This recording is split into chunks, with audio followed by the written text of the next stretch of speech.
अस्सलाम वालेकुम नाजरीन, क्या हाल आपका? ठीक ठाक है, खैरियत से हैं? उम्मीद करता हूँ अल्लाह ताला से कि आपको अल्लाह ताला हमेशा अपने हिफ्ज़ व अमान में रखें। आज आपको एक ऐसा मुकदमा मैं बताने लगा हूँ। थाना जनूबी कैंट की एक FIR है, मुकदमा नंबर 349/2020। ये पिछले साल की FIR है। जनूबी कैंट के इलाके में हसन इजाज़ नामी एक 18 साल के बच्चे को कत्ल किया गया है और हमाद असगर जो है उसका मुल्ज़म है, वो अभी जेल के अंदर है। इस मुकदमा में अक्सर ये होता है कि कोई इस तरह का जो है मुतासिर शख्स जिसको 302 की FIR में पुलिस से इंसाफ ना मिले, या अगर मुखालफिन की तरफ से कोई धमकी अमेज़ कोई अगर ऐसी बातें मिलती हैं तो लोग क्या करते हैं, पुलिस के ख़िलाफ़ जो है ना वो बोलना शुरू कर देते हैं और ये कहते हैं पुलिस हमें इंसाफ नहीं दिला रही। भाई पुलिस कैसे इंसाफ दिलाए? अगर एक बंदा आपको उस कत्ल की पैरवी से बाज रहने के लिए थ्रेट करता है या आपको धमकाता है कि आप इस कत्ल की पैरवी छोड़ दें, वगरना आप गरीब आदमी हैं, कहाँ तक भाग लेंगे? वकील पैसे ले लेते हैं, अदालतें पैसे ले लेती हैं। ये वो लोग इनके घर आके कहते हैं जो अपने असर और रसूख को इस्तेमाल कर रहे हैं। आप ये देखें कि अगर एक आदमी टेलर मास्टर है, इनका ये जो बच्चा कत्ल हुआ है इसके वालिद साहब टेलर मास्टर हैं, वो मेरे पास स्टूडियो में मौजूद हैं। अभी मैं उनसे उनकी जो रूदाद है, जो उनके साथ जो मामला चल रहा है, उसकी सारी कहानी वो खुद बयान करेंगे। आप खुद देखिएगा कि मैंने आपको हकीकत में जो पॉइंट है पिन आउट किया है कि नहीं किया है। सूरत हाल इनकी ये है कि पुलिस ने इनके बंदे को जो मुलजिम था उसको चालान करके हमाद असगर को जेल भेज दिया है। पुलिस इनके साथ बिल्कुल ठीक चली है, पुलिस ने बिल्कुल अपनी मेरिट के ऊपर सारा काम किया है। अब मसला ये है कि कुछ लोग ना, कुछ सियासी अपने असर और रसूख को इस्तेमाल करते हुए, अपनी बदमाशी और अपनी चुदराहट को इस्तेमाल करते हुए इनके घर पे जा रहे हैं और इनको ये डरा रहे हैं कि अगर आप कत्ल की पैरवी से बाज ना आए तो आपको इंसाफ नहीं मिलना। अब जिधर मर्जी भाग लें, जिधर मर्जी आप दौड़ लें, अदालतें पैसे ले लेती हैं, अदालतें बिक जाती हैं, वकील पैसे ले लेंगे, तो हम तो अपने बंदे को ले आएंगे तो आपको कुछ नहीं मिलेगा। तो लिहाजा एक माकूल सी कीमत लेकर इस खून को आई चलाई करें और इस बच्चे को भूल जाएं।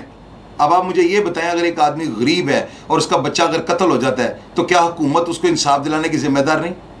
क्या ये मुतलका अदारों का काम नहीं बनता कि जो लोग इनको हरासा करने के लिए, इनको खौफ में मुब्तला करने के लिए और केस की पैरवी से बाज रहने के लिए डराते हैं, क्या उन लोगों के खिलाफ कार्रवाई अमल में नहीं आनी चाहिए?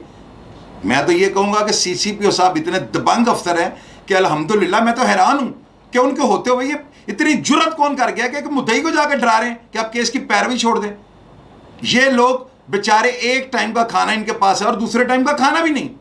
तो मैं खुद इनका प्रोग्राम कर रहा हूँ कि कोई वर्टिकल, कोई ग्रामिकल मिस्टेक ना हो और अदारों के ऊपर खामा कोई तनकीद ना कर दे।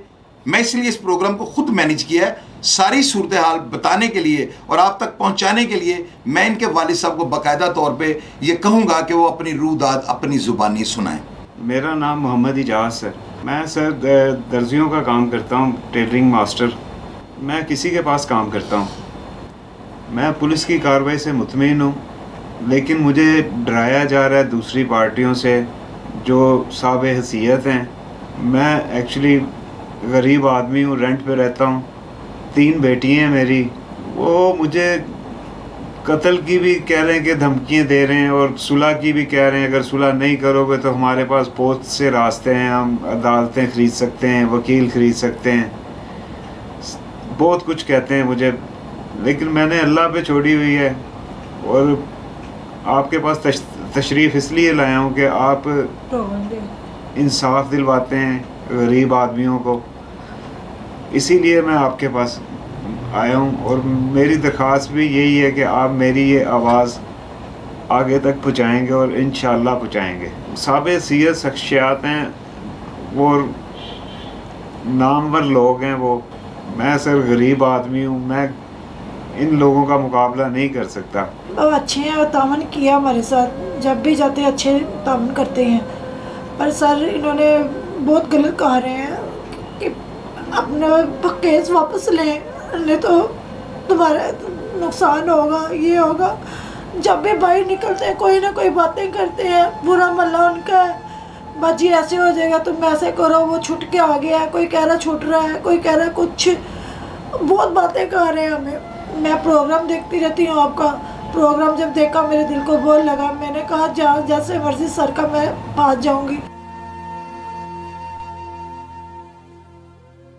यही कहते हैं कि वकील भी बिक जाएंगे और जज भी बिक जाएंगे, तुम ले लो 20 लाख और अपने बच्चों को कुछ बना लो, नहीं तो ये भी तुम्हारा खोया जाएगा। मुझे सर कुछ नहीं चाहिए, मुझे इंसाफ चाहिए। जैसे मेरे बेटे को उन्होंने मारा ऐसे वो भी मर जाए, मुझे कुछ नहीं चाहिए। ये लोग जो उनसे बिल्कुल नहीं आ रहे थे, ये इनके घर को लॉक लग गया था तब आए थे कि हमारा लॉक खुलवा दें। उनकी भी बेटियां थी, मेरी भी बेटी थी। मैंने बेटियों को मद्देनजर रखते हुए मैंने कहा जी लॉक खोल लें, हमारा मुल्जिम जो उनसे अंदर है, हमें किसी बेटियों से कोई नहीं है कि कोई किसी की घर को ताला लगा और किसी की बेटियां बाहर रुलती हों। हमने इजाज़त दी पुलिस को भी कि इनका ताला खोल दिया जाए। नाजरीन, आप ये देखें कि इस वाक़े में ये पार्टी मेरे पास आई है और मैंने इनसे सबसे पहले ये पूछा कि पुलिस के ताउन की तरफ से आप मुतमिन हैं? तो इन दोनों मियाँ बीवी ने यकमुश्त मुझे ये बात कही है कि पुलिस वालों ने हमारे साथ बड़ा ताउन किया है और हमारे मुलजिम को गिरफ्तार करने के बाद उसे चालान करके कोर्ट लापत या कैंप जेल में ट्रांसफ़र कर दिया है। बात ये होती है कि अखबारात में और सोशल मीडिया पे जो है ना, हमेशा बात को इशू बनाने के लिए जो है ना, उसके मनफी पहलू को जो है ना उजागर किया जाता है और अदारों पे तनकीद की जाती है। मैं यहाँ पर किसी अदारे को तनकीद का निशाना नहीं बनाता हूँ, बल्कि एक असल पोजीशन जो है वो आप सब लोगों के सामने रखने की कोशिश कर रहा हूँ।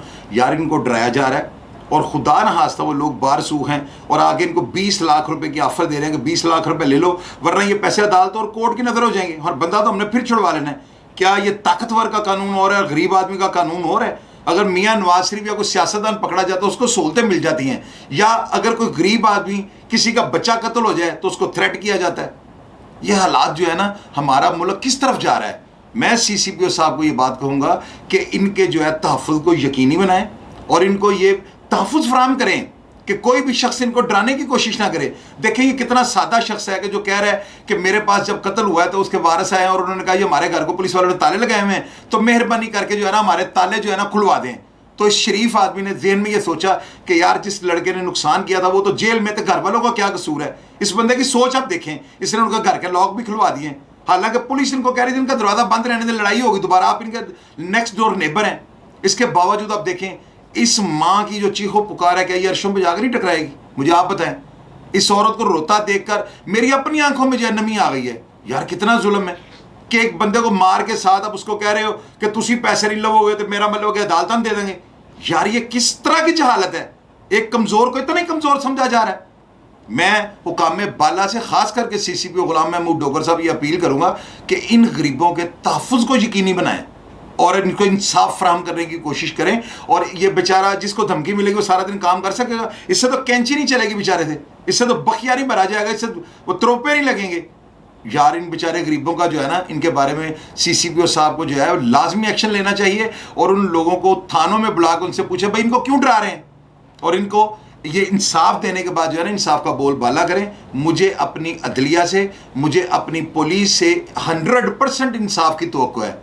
आप सबकी बहुत मेहरबानी। इस वीडियो को ज़्यादा से ज़्यादा शेयर करें, इसको ज़्यादा से ज़्यादा वायरल करने की कोशिश करें। अल्लाह ताला आप सबके हामी और नासिर रहें और मेरी दुआ कि इस ख़ानदान को जो है इंसाफ मिल सके और अल्लाह ताला इनको सब्र जमील अता फरमाए। पाकिस्तान जिंदाबाद।